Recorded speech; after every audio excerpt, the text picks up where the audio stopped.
പ്രവാചക കാലഘട്ടത്തിൽ ജീവിച്ചിട്ടും പ്രവാചകനെ കാണാത്ത, എന്നാൽ പ്രവാചകനിൽ വിശ്വസിച്ച സ്വാലിഹായ നല്ല ഒരു മനുഷ്യൻ്റെ കഥ നിങ്ങൾ കേട്ടിട്ടുണ്ടോ?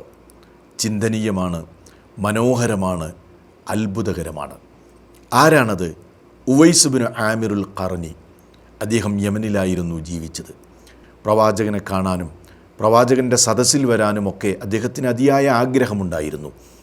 പക്ഷേ ഉവൈസ് ബിൻ ആമിറുൽ ഖറനിക്ക് അതിന് സാധിച്ചില്ല. എന്തായിരുന്നു കാരണം? വൃദ്ധയായ ഒരു മാതാവ് അദ്ദേഹത്തിനുണ്ടായിരുന്നു. ആ മാതാവിനെ പരിചരിക്കാൻ മറ്റാരും ഉണ്ടായിരുന്നില്ല. അതുകൊണ്ട് തന്നെ തൻ്റെ ഉമ്മയെ പരിചരിക്കണം. ഉമ്മയ്ക്ക് തൻ്റെ മകൻ മദീനയിലേക്ക് യാത്ര ചെയ്യുന്നതും ഇഷ്ടമായിരുന്നില്ല.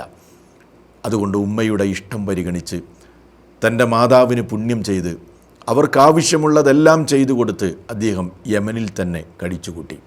പക്ഷേ അല്ലാഹു സുബ്ഹാനഹു വ തആല ആ മനുഷ്യനെ ആദരിക്കാൻ തീരുമാനിച്ചു. വാനലോകത്ത് നിന്ന് ഭൂവനത്തിലേക്ക് തൻ്റെ പ്രവാചകന് ഭൂമിയുടെ ഒരു മൂലയിൽ കിടക്കുന്ന ആ പാവപ്പെട്ട മനുഷ്യനെ സംബന്ധിച്ച് വഹി അവതരിപ്പിച്ചു.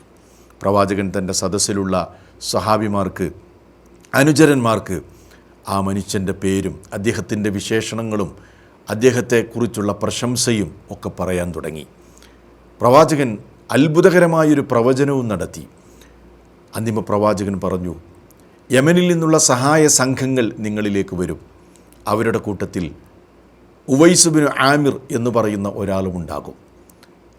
അദ്ദേഹം മുറാദ് ഗോത്രത്തിലെ ഖറൻ എന്ന് പറയുന്ന വിഭാഗത്തിൽപ്പെട്ടയാളായിരിക്കും. അദ്ദേഹത്തിൻ്റെ ശരീരമാസകലം വെള്ളപ്പാണ്ടുണ്ടായിരുന്നു. അതെല്ലാം സുഖപ്പെട്ടു.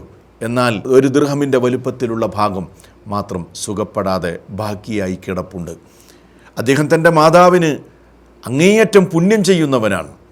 അതുകൊണ്ട് നിങ്ങളാരെങ്കിലും അദ്ദേഹത്തെ കണ്ടുമുട്ടിയാൽ നിങ്ങൾക്ക് സാധിക്കുമെങ്കിൽ നിങ്ങൾക്ക് വേണ്ടി പാപമോചന പ്രാർത്ഥന നടത്താൻ അദ്ദേഹത്തോട് ആവശ്യപ്പെടണം.